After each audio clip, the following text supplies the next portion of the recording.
2. 2. That's not bad. It's still a few. It is still- Especially if you live on that side. Yeah, I know a lot of people do.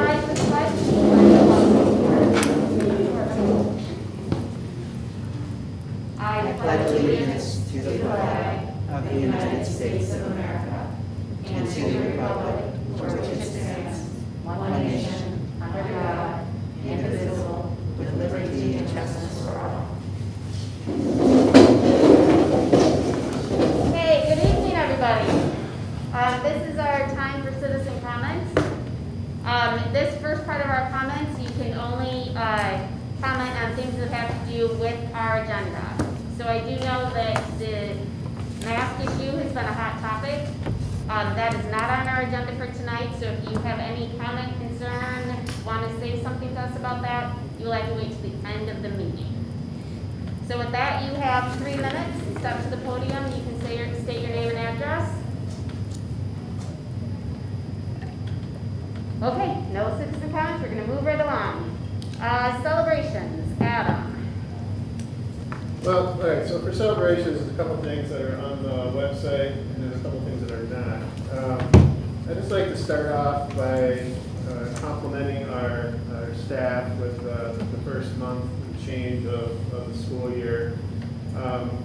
We'll have an email going out later this week that kind of highlights a lot of the vacancies that we have in the district. I think for the most part, folks kind of step back and look at things, right? Buses are running, kids are out getting, chaperoned in the building, teachers are teaching. It looks like everything is a well-oiled machine, but in the background, there's a lot of folks working really hard to fill holes and make sure that kids are getting what they need every day. And so, whether it's covering classrooms or we have administrators that are covering the walking station at the elementary campus. I mean, the list kind of goes on and on. There's a lot of people doing a lot of things right now that are not in their job description just to make the days a success for our students. So that's nothing new here. We've always done that in Williamston. I think we have great people here, but I do want to point that out that in this labor market, there's a lot of folks going above and beyond to make the day successful for our students. So I'll start with that.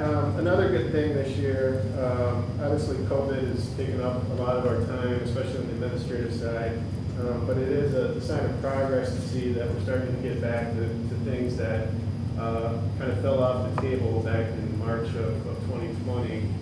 And one of those highlights this past week or last week was our district leadership team reconvening, both in terms of presentations on student support services, but also student mental health. So we had it's not really a book club, but we're looking at a research base like we do for a lot of other things that we had started 2 years ago and had not finished. And under Dr. Cook's leadership, that's coming back into our monthly routine. And it's just good to be back talking about teaching and learning, supporting students, something other than COVID all the time. Obviously, that's still a big part of our day on the admin side. But getting that back out into our educators' hands and those skills, things that we're learning through that work is a sign of progress. Today, we were able to successfully start our Test and Stay program. That was something that came to us without any prior knowledge through an order from the English County Health Department. And while it was a good thing that gave kids another opportunity to be back in school instead of quarantining at their parents' option, there was no infrastructure built into how to do that, right? So we had 2 weeks where we needed to kind of figure out all the details, from hiring staff to acquiring tests, coming up with the location, the process, how we communicated those results back out to families, notified our schools that those children would be able to come back to school. So that was a tremendous amount of work that took place over the last 2 weeks to get that up and running. Started this morning. I'd like to especially recognize Kate Paulson, who kind of took the lead on that based on his experiences with testing from last year, and has done a nice job of getting it going. And just a quick recap for the board in terms of what that is. So in the event where a student is a close contact, we go through the normal notification process, their parents are informed, and at that point, the parents can make a choice if they'd like to move into that program or not. And what that allows is for students to be tested on days 2, 3, 4, 5, and 7 after their exposure date. If the student is negative through a rapid test, they can come to school, they go through their normal day, they can take the bus home, they can play their volleyball game that night, everything is basically normal for them. So it allows them to return to school and participate in learning and all the other co-curricular opportunities.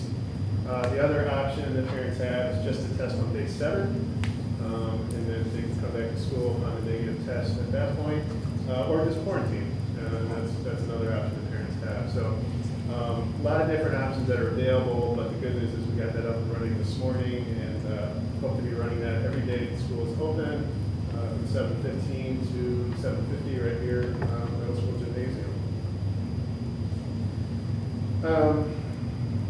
One other just note of recognition or appreciation, and I know they don't like doing this, but I do want to thank the Williamston Police Department for being out in the intersection at Island and Riverside almost every day, twice a day, and they were out there today in the storm that came out of nowhere this afternoon. It makes a big difference just in terms of traffic flow and making sure kids are safe. And we still have a crossing guard there, but and I know they don't like doing it, but they're doing their very best to support us whenever they have someone available, and it really has been a nice feature to have out there when they can be there. We're still continuing to look for additional crossing guards to be out there. So it's not a resolved issue by any means, but having their presence there has been an awesome addition when they can do it. 2 stories that are posted on the website. The first is academic overtime started last week at the middle school and the high school, and this is aligned with board goal number 1 and connects under the multi-tiered systems of support structure that we have. This has obviously been kind of away for a while since COVID, but what academic overtime is allows students an opportunity once a week at both buildings to visit a teacher of their choice to get additional academic support or enrichment, just depending on what they have going on. Sometimes teachers assist students in making that decision if they need to come and see them for something, but it's really designed to empower students, to give them an opportunity during school hours to get that additional support, whether it's tier 2 support or on the enrichment side or on the intervention side, or just go to practice your instrument. I mean, so there's a lot of options for students, but it's a nice multi-tiered systems of support feature that's available weekly at both of those buildings, and was started up again last week. And then another piece that had been away for a while was our focus on aquatic safety instruction. This aligns with board goal number 4, student safety. Obviously, last year this was not something we could do, but it's already started back up again. The concept here is, again, every family that wants it has the opportunity to have their child go to the high school and get training on aquatic safety through by trained lifeguards. Obviously, their classroom teacher goes with them, but the training's by lifeguards, and it just teaches students how to respond to an aquatic emergency. So that's been a long-standing part of our safety program. We kind of solidified it inside of board goal number 4, and that's back for the school year. So that is celebrations for this evening. Any questions from the board? Go ahead. Did you say, I want to be sure I heard correctly, test to stay? Is the program? Yeah, test to stay is what it's called in the order. So that's kind of what we. And 7:15 to 7:50? 7:15 to 7:50. Okay. Can any student come and get a rapid test if they like, or is it just for students that have exposure? Yeah, so if families would like to bring their child for peace of mind, we want to turn them away. And obviously, we throw that out to staff as well. If you just like to come for peace of mind, you can arrive.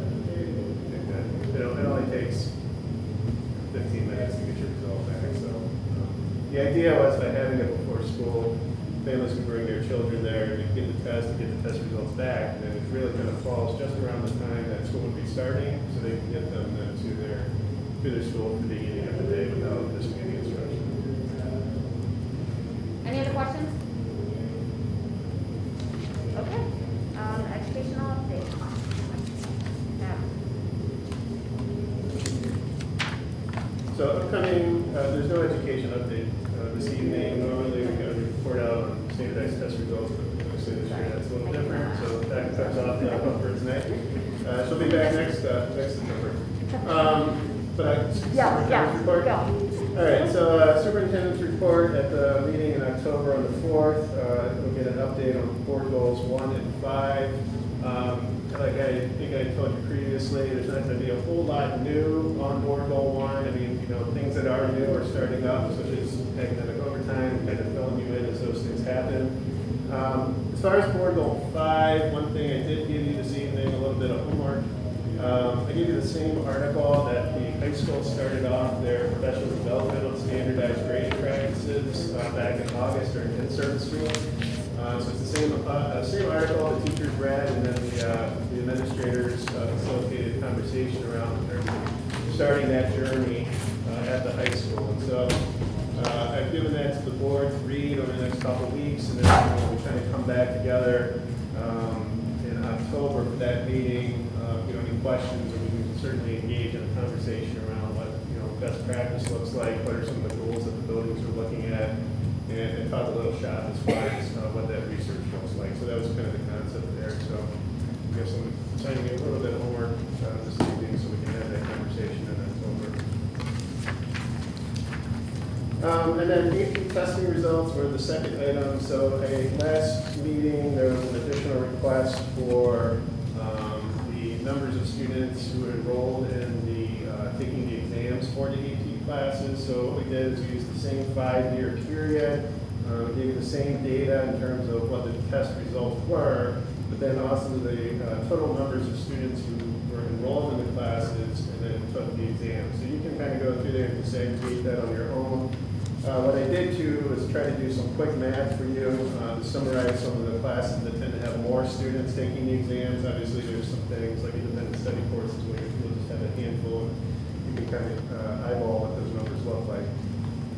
But as a whole, what you'll see is over the 5-year period, classes that tend to have a larger percentage of students taking the exams tend to be more in the humanities area, although again, not in every area of the humanities.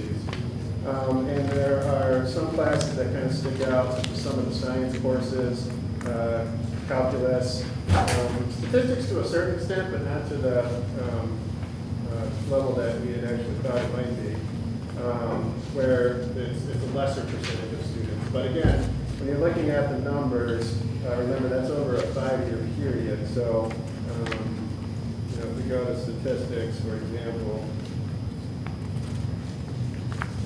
economics, that's another one where maybe not the highest percentage, but 231 exams taken over 5 years is pretty good. There were 76 students that didn't take it, but again, you got to divide that by 5.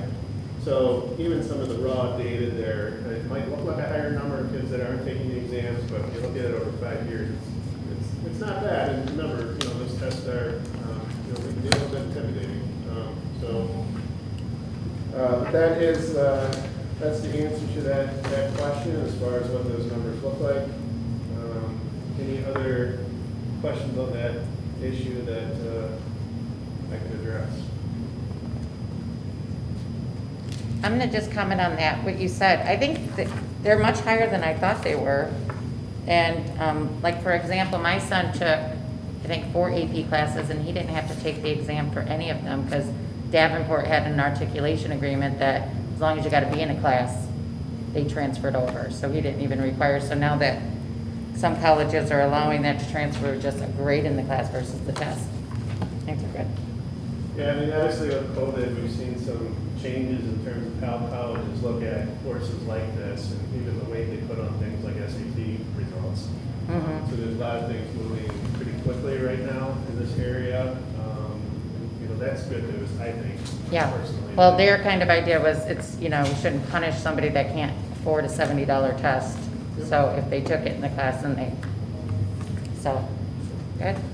And we see similar. There's There's a lot of exploration going on right now, even with dual enrollment. We've had some meetings and we're looking at some additional options with that. But one of the things you'll typically see in dual enrollment is either students earn a certain grade in the course. Most colleges, not all, but most colleges would seriously consider taking that as, if nothing else, like a general purpose credit, right? Like you might not get the science credit, but you'll get 3 credits of some general credits at the university. And so I think there is a trend where some schools are starting to look more at AP courses in that same light. But time will tell, and things are moving pretty quick right now in terms of that relationship between college coursework and SAT results, ACT results, and how colleges view those. Thank you. Any other questions? Okay, moving on to committee reports. Jeff, for ISOA. So for the September 1st meeting, Adam was our guest speaker, so he was unfortunate to have to sit next to me. But Jennifer Smith came, start the meeting off right. I've never seen Jennifer Smith with a mask, because it's always been either through a Zoom meeting or what have you. So I'm like, so where's Jennifer? And she was sitting, right? So anyways, but she gave a great report on what's going on with government relations from School Board Association. And we talked about virtual learning. We talked about seat time waivers, where things are going with that. Just kind of getting a good understanding, but that basically there's no flexibility with the 75% attendance requirement right now. So talked about the state budget. Talked about ESSER funds, where that goes, and that some schools the county will receive, others won't because they're already receiving things. Then we talked about masks because we had a board meeting 2 nights before. Stockbridge had one 2 nights before. Just kind of seeing where everybody was in the county, and then lo and behold, a day later, the county made a decision, so it was taken out of our hands. So, and that was kind of the consensus was, this is going to be done, really should be done at the county level. And then Adam gave his superintendent roundtable, and then each of the school districts went around kind of what's going on. Mason, as an example, lost power at the Harvey Center two times, so that's 2 less snow days they have. And just different weird things that have been happening, whether it be storm damages or what have you. Hazlet lost their brand new basketball floor. That unfortunately they said insurance will cover. So just a lot of strange things. Next meeting will be October 6th. They will allow for board members to, at the request, and I may be one of them, to ask for a remote key to that, because it's not a voting board, so it's a non-public meeting, so it's just information. So if anyone's interested, we still probably shouldn't have more than a couple, 2, maybe no more than 3 board members at a time. But if you want information, let me know. So I'm going to follow up with that. They're pretty interesting. They're interesting depending on especially who the speaker is to go and get information. But again, if we have more than 4 board members together, it's a meeting. So if you would like to attend a meeting, like the next meeting, October 6th, if you let Jeff know, then we can kind of divvy up and make sure everybody has an opportunity to attend, listen to the information, and you don't have more than the allotted number. The other thing is the president resigned. I've been the vice president for a number of years now. So because it's a non-voting board, I believe I'll be able to serve in that role, and I have a feeling that that's what they're going to want me to do.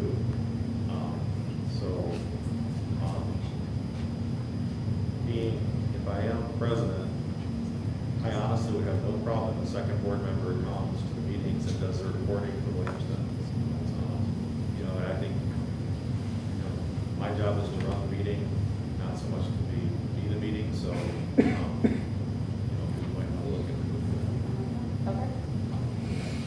right, any questions for Jeff? All right, finance and. Sorry, I had a. Oh, I'm sorry. That's okay, we're looking at. Jeff, I want to put you on the spot, but do you have some bullet points if we want to talk to our legislator about flexibility with virtual learning? Or could you I give us those don't, later? but I do know that ISD was going to be working on some different stuff, and there's the School Board Association, and they usually have things, so, but Do you know a good person to reach out to? Would know that Jennifer, Jennifer Smith. Jennifer Smith through MASD. Okay. And if anyone has the opportunity to listen to her speak, she does a really good job of cutting through all the weeds and getting right to the facts. She's super interesting. You could give her a call. Okay. I can help you find that number, and she can definitely give you some. Let you know where we are right now and give you some help. There's also some stuff that I've kind of learned. And anytime that you're dealing with this swarm of stuff that's going on across the whole state, whether it be with athletics thing last year, whatever, the legislature doesn't really want to get involved in any of this kind of stuff. But from an academic standpoint, they should be getting involved probably. And, you know, to give bullet points of what to talk about would be great if they would do that. If you get that, pass it along. Sure. Okay, Thanks. thanks. Any other questions for Jeff? All right, finance, Chris. We have a meeting on October 7th. We'll be talking about the audit. We'll be getting an update on ESSER funds, as well as looking at facilities and the 2021-2022 facilities update. That's from 7 to 8 a.m. on October 7th in the boardroom. Boardroom in here. Policy. No report, just that we will be having our meeting October 11th right here in the board meeting. On to discussion items, the first one is overnight and out-of-state requests, trip requests. Is there anything you'd like to highlight on this? I think those are some trips that the board sees annually, now that we're gonna get back into the flow of things. So you got trips with DTA, UN, and band. I thought they were all very well done using the new, the format the board created a couple of years ago. And the only piece, I think a couple of them forgot the initial, the chaperone background piece, and I confirmed that with them over email and attached that to the actual signature document that's in the signature folder. So I think they've checked all the boxes as far as what you were looking for, but if there's questions, I can certainly relay those back to the advisors.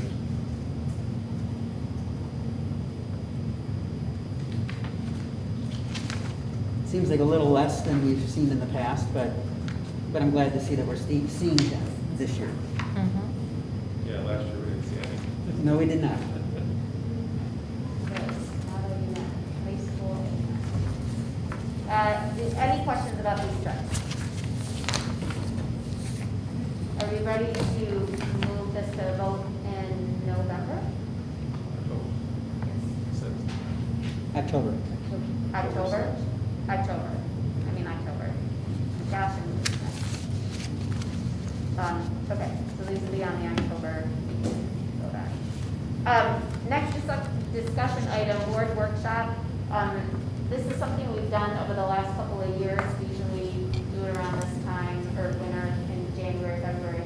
MASD comes out, we kind of have some highlights or different topics that we've gone over with them.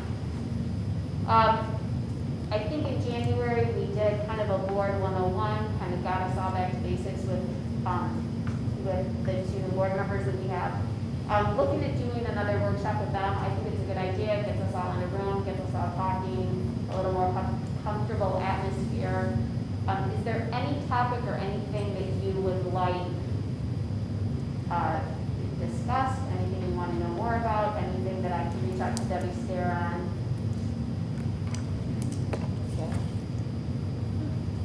I think she does a great job putting stuff together, so I have no doubt that Yeah, last time, did she give us some examples, like give us like did she give us ideas and we kind of went through and picked what we Yeah, thought there was was, good? yes, and then there was one year, Dave and Amanda weren't here, we did the personality one. Mhm. Wasn't necessarily personality, I can't remember what it was, but like how we best learn and communicate. I know she sometimes can do like, versions of those again and kind of scale it down. Last time it was like our whole meeting was on that. So maybe I'll just talk with her, let her know we have 2 board members who haven't gone through that, and see how we can piece some things together. If you have any specific ideas or think of something specific in the next week or by the end of the week, let me know. Otherwise, we'll have Betsy send out a doodle on when that might be best. All right. We are down to action items. Can I have a motion to approve the minutes of our last meeting? Motion that the Williamston Board of Education approve the minutes of the special and regular board meeting on August 30th, 2021. Second? Any discussion? Okay. All in favor? Aye. Any opposed? Separate action items. We have the Capital Area District Library. Can I please have a motion? Ooh, I make a motion that the Williamston Board of Education approve the request from Capital Area District Library to move forward with Student Success Initiative Library Card. Further, the board directs Dr. Adams to assign staff as appropriate to complete this project. Second? Is there any discussion? Yes, I had a question. Do we have written down the questions that we asked cities? I just want to make sure that my biggest concern was making sure parents have online access to see what they checked out. And he said that they did, but is there anything that we can stipulate that just says that they have to make sure that that is, I don't have a problem approving it, I just would hate to approve it and then they'll be like, well, we thought we did and we don't. I just want to make sure that our approval is based on the parents having access, easy access to seeing what their kids are checking out. You can verify it's in the MOU. Huh? I'll verify it's in the MOU. Thank you. He said, I'm pretty sure, yeah, it should be, but I want to just make sure. Okay. Any other discussion, any other questions? Okay. All in favor? Aye. Any opposed? Okay. We received a request for, okay, she's resigned as of today. Yeah, so I would just recommend tabling that, and then we'll revisit the update at our next meeting, when it's on the agenda. Say that again. So the request for leave is kind of moot at this point. Correct. So I would recommend just putting it aside, and then the update will be reflected in your next agenda, Okay. because you don't need to vote on it now. Is everyone following that? She's Yep. asked for a request to leave for leave, which is what we would vote on to grant or not grant, but she has, as of today, resigned. So we do not need to make a motion about it. I don't think so. No, we don't need to. We don't. Since we No. haven't put a motion forward, we don't need to vote. Okay. All right, so none of that. And then can I have a motion for the Williamston High School Choir Club? Make a motion that the Williamston Board of Education approve the proposal for the WHS Choir Club. Second. Dave, second. Is there any discussion? I have a question. I don't know how this works with our clubs, but would middle school students be also able to participate in that? It is. They can? Yeah. Okay. Yeah, I think my understanding, one of the reasons she's promoting it is to try to get middle school kids Yeah, that's what I interested, thought. so they kind of feeds into the high school program, so that will be part of it for sure. Yeah, in the proposal last time, it said that middle school students I would thought be so, but I there. wanted to be sure. 'Cause I- It's called the WHS, which is a little, Yeah, makes it a little bit, right. so. Okay, thank you. Anything else? Okay, all in favor? Aye. Any opposed? Okay. The review of board goals, I'm just going to remind you, this is the time, I know, confusing, but we did Adam's evaluation at the end of last year just because of COVID and him being on leave. For a typical year, we start going through this process, like October, November, have the evaluation all wrapped up, and done by December, right, first of the year, Yep. or before the first of the year. So we are starting that process again. So some of the information is going to be a little bit of a repeat and just keeping this up to date, but to get us back on, we want to get back on that timeline. So that's what you're seeing this, but our board goals will stay the same. We do have the correspondent about the homecoming parade. I did respond to that, letting her know that we would love to participate and thank her, and more information. My guess we'll get more information soon, but definitely by our next board meeting. Truck will be in Ohio, We'll use Mike's truck. We have a truck. so, yeah. We have a truck. Okay, now we're coming to our second opportunity for citizen comments, and this can be about anything. You just come to the podium, state your name and address, and I will time you at the 1 minute mark. When you have 1 minute left, I'll give you a warning, and then let you know when 3 minutes are up.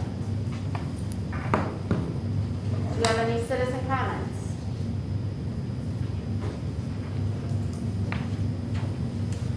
Michelle Ellis, 1285 Cambridge Circle. I have a senior at the high school and teach 7th grade in this fantastic building. And I have to tell you, the 7th grade students will be very excited. They knew the vote was coming today for the student success cards, and they love their trips to the library, and they will be very excited to hear that that passed unanimously. So thank you very much for doing that. We were supposed to pilot that for the county, and it ended up last, but that's okay. We have them, and that's what matters. So it's, you know, when the students go over there and they've just forgotten their library card, but they know that student ID number, they'll be able to get a book. And that's what matters, is putting that reading material in kids' hands. So thank you so much for passing that. The kids will be really excited. Thank you. Thank you.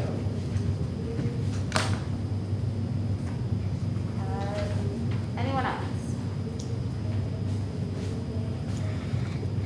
Hello, Monica Schaefer, 1691 Osprey. I keep reading here, review of your board goals. Number 3, strengthen communication with students, parents, staff, and community. And I think one of the things that would help us with strengthening communication would be if our board books were put online for the community to have access to.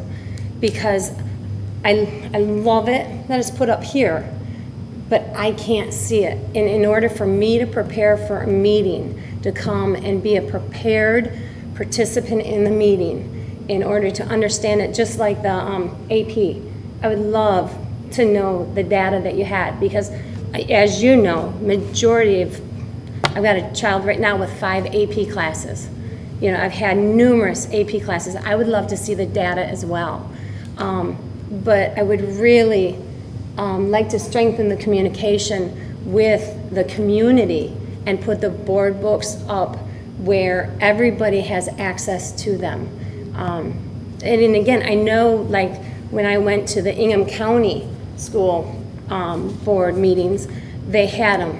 You could easily access them. And I believe that you put them now on your computers. It's just downloadable. So I really think that if you're truly interested in communicating and improving communications within the community would be more involved, we would be more receptive, and we'd be more informed if we had our board books online. So, thank you. Thank you.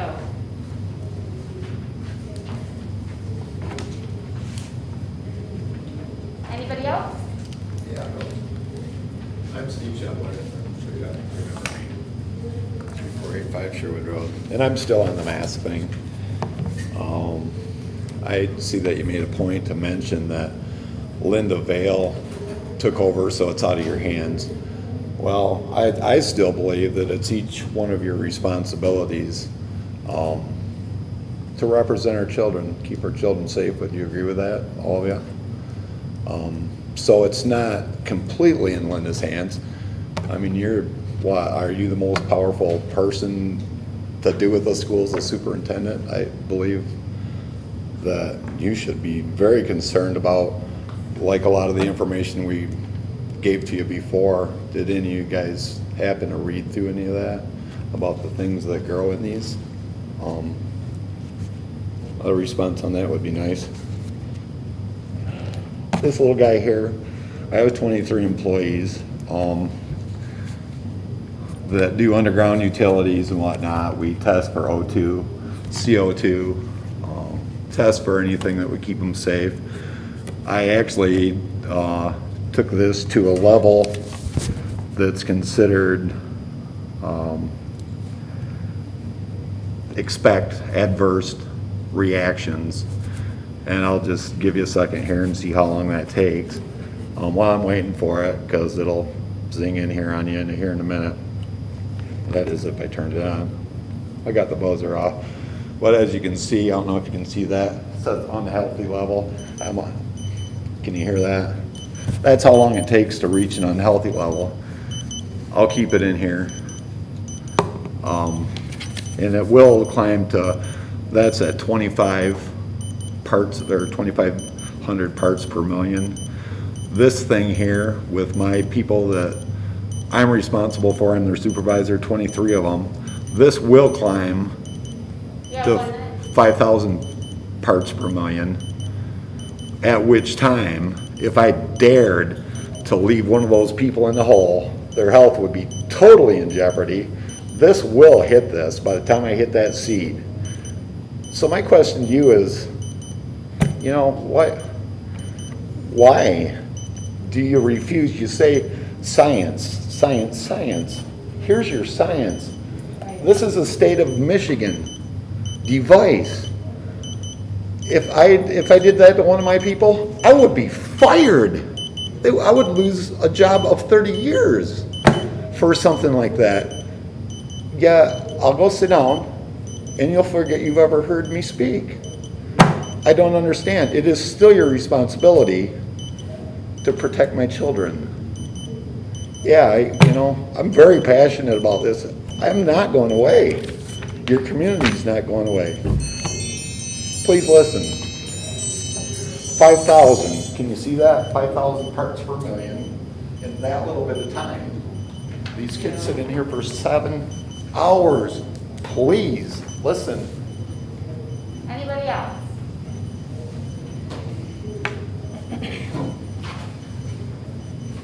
My name is Marcy Shetler. I'm Steve's wife. We had somebody last meeting talk about the science, so I wanted to share a little bit about the science.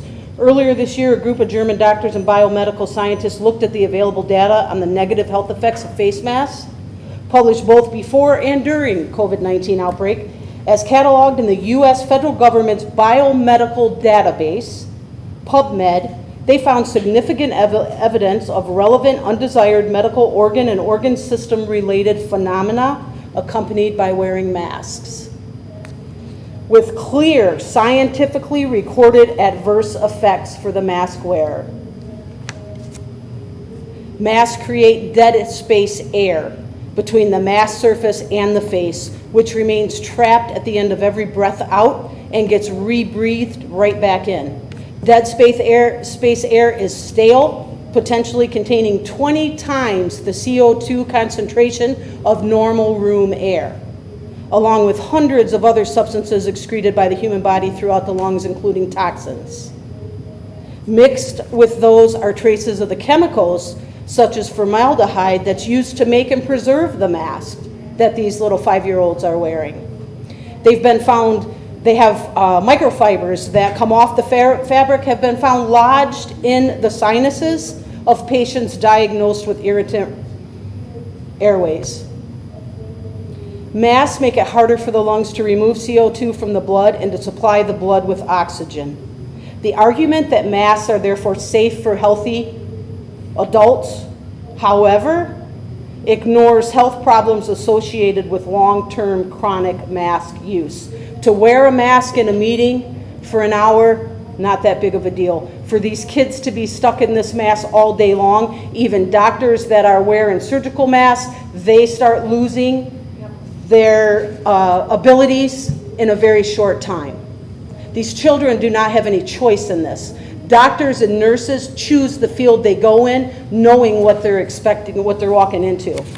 I wanted to make copies of this for all of you, but I handed out a copy last time, and I would love for an honest answer of who actually read what I gave out. So I thought, rather than wasting my more time and money to pass this out for you to make garbage out of it, I would just read what it says. My concern is this: every one of you had an opportunity, would have lasted 2 weeks before Linda Vale made you do it. You all took all the surveys, took all of our information in these meetings, and had the opportunity to show us that you listened to what the community wanted. And every single one of you, minus, chose to just do what you wanted to do anyway. The sad thing about that is Linda Vale came out 2 weeks later, and that was your backup. You could have easily said, this is what Linda made us do, and we did it. But instead you showed us where you're actually at, and once again I will say, I will be sitting in the chair next year. Thank you. Anybody else? Hi, I'm Christine McGoran, and I'm here to talk about the some of the questionable content that the children will have access to in the Capital Area District Library. I haven't researched this thoroughly yet, but there are some books that they could potentially have access to if they're going to, in school, be able to access the Capital Area District Library. A lot of sexual content. One in particular is called Lawn Boy by Jonathan Everson. I would suggest that everybody take a peek at that book. I haven't read it, I've only heard excerpts from it, but it's pretty pornographic, and I am concerned that children, it's one thing when my children were little and I took them to the library and I saw what they got, and I could go and see what they checked out, but now you have kids that could potentially get the books, keep them at school in their locker, in their backpack, whatever. And there is a lot of questionable content there. And I had spoken to, I think her name is Julie, the head librarian, one time about some graphic novels. I took my young daughter to that section thinking they were more like comic books, and they weren't even marked clearly that they were for 17 and over. And it had sex in it, all in cartoon fashion, sex in it, talking about becoming a transgender, really things that I didn't want my children to be exposed to. And in talking to the librarian, she said, I'm really sorry, they should have been marked, they should have been on a separate shelf. I had no idea. So I just wonder, I will be doing more investigation. This is something that was just brought to my attention recently, and I'm sorry I wasn't prepared, but have you all even checked into that? So that's all I had to say. I will be checking more. Thank you. Thank you. Anybody else? Okay. Board member reports and requests. I have a request, kind of off what Mrs. Schaefer, I know that we discussed it last year maybe in policy, and even the year before, about getting board books online, just to save the office staff from having to print board books for people, because it is available through FOIA.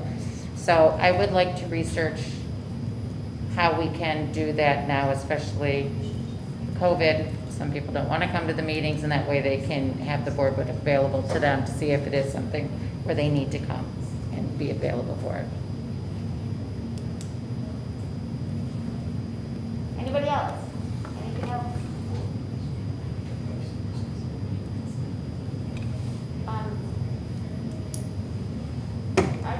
Can we